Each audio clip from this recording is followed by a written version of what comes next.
this wider perspective, so much of what we do to each other must have the rest of creation shaking their heads in disbelief.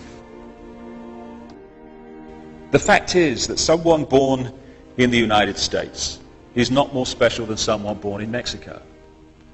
Someone born in London is not more special than someone born in Liverpool. Someone who is white is not more special than someone who is black. They're just vehicles for the consciousness to experience. If you go down to the seashore and you pick up a droplet of water in your hand, how can anyone say that that droplet is any more or less special than all the other billions and trillions of droplets you see in the ocean before you?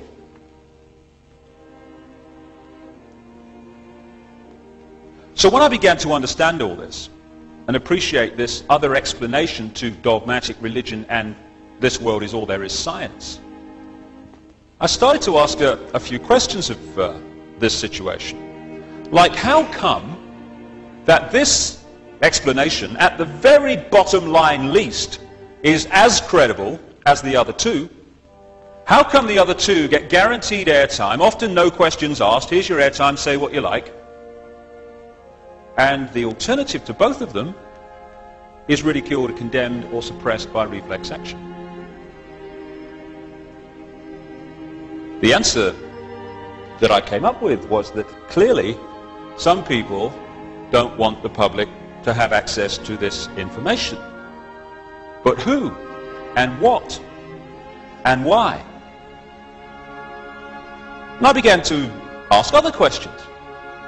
Like, I don't know about you, but I've met a lot of people in my life, and I can't, to my knowledge, recall anyone who wanted a war, who had any interest in wars, who felt that wars were anything but horrific and to be avoided.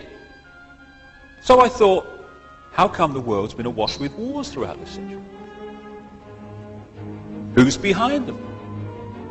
Or what? Or why?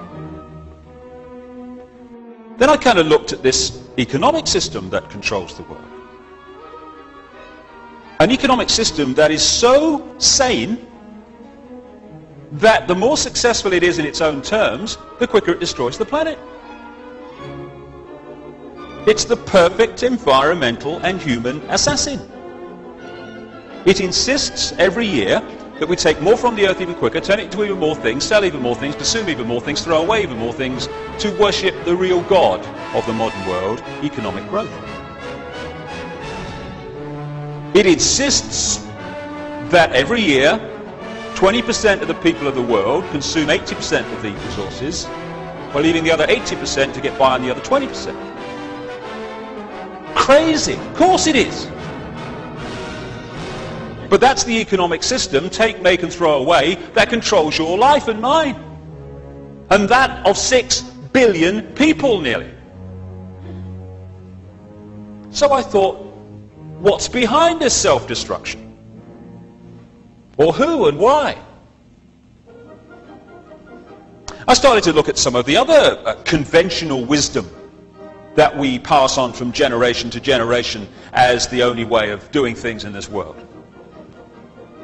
The wisdom that says, even though the economic system that I've just described is dismantling this planet, you ask a politician of any party anywhere in the world, what do we do to get out of this environmental situation? And they will say we must have more growth to raise the money to spend on the environment.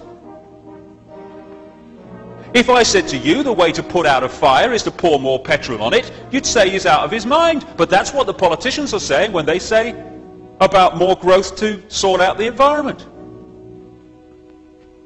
It's conventional wisdom that it's fine to treat animals as mere commodities, to be made as fat as possible, as quick as possible, on as little food as possible. To condemn every year billions of animals to a lifetime of pain, fear and suffering in the name of economics. You're sane if you judge your success in healthcare not by how many people are healthy, but by how many diseased people you manage to treat. We're treating more patients than ever before. Why? Why are so many people ill? It's conventional wisdom that rising house prices are a sign of economic success when thousands are homeless because they can't afford them. You're sane if you think it's fine to support a system that is so successful that every year it turns out more suicide, alcoholism, drug taking, homelessness, pain, stress, fear and suffering in all its forms. We'd be in real trouble if this system wasn't working, wouldn't we? That is sanity. But it's the ultimate insanity. So who's behind it? Or what and why? I began to realize too that against the background of this utter self-destruction, on this same planet is stunning wisdom. And I began to see also that there is a great difference between cleverness and wisdom. They're not the same thing. This system's very clever, but it isn't very wise, and it's the lack of wisdom that is the problem. And I began to see that what we call wisdom is often not found in this state-of-the-art letters after their name system. It's actually found in the native peoples that this system would see as backward. Piece of Native American wisdom, what have become known as American Indians. When you have cut down the last tree and poisoned the last river, you will know that you cannot eat money. That's wisdom. And there's another piece of very famous American Indian wisdom. In 1854, the American government made an offer for Indian land. And under the system that I've been talking about, and the attitudes and the values that are indoctrinated into us, what should have happened is this chief should have said, right, well, I'm on a winner here, because it's a seller's market. I never put it on the market, therefore I'm in the driving seat. So what I'll do is duck and weave, and I'll crack on. I don't want to sell, get them to push up the price, and at the moment that I think they're going to pull out, I'll put out my hand and say, you've convinced me. And people will think, oh, what a great businessman he is, that chief. Fantastic. Be something in the city, he will. But there's another value system on this planet also. A value system that said this in terms of this chief. How can you buy or sell the sky? We do not own the freshness of the air or the sparkle on the water. How then can you buy them from us? Every part of the earth is sacred to my people, holy in their memory and experience. We know the white man does not understand our ways. He's a stranger who comes in the night and takes from the land whatever he needs. The earth is not his friend, but his enemy. And when he's conquered it, he moves on. He kidnaps the earth from his children. His appetite will devour the earth and leave behind a desert. If the beasts were gone, we would die from a great loneliness of the spirit. For whatever befalls the earth, befalls the children of the earth.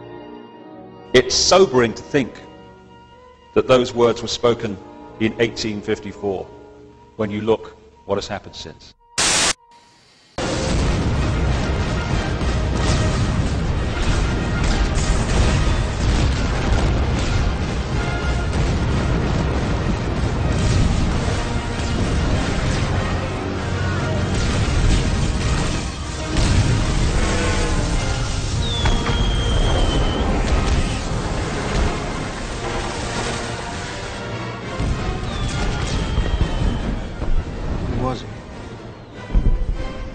Who's Edmund Dantes? And who's my father? And my mother? My brother? My friend? Who is you? And me? Who's all of us?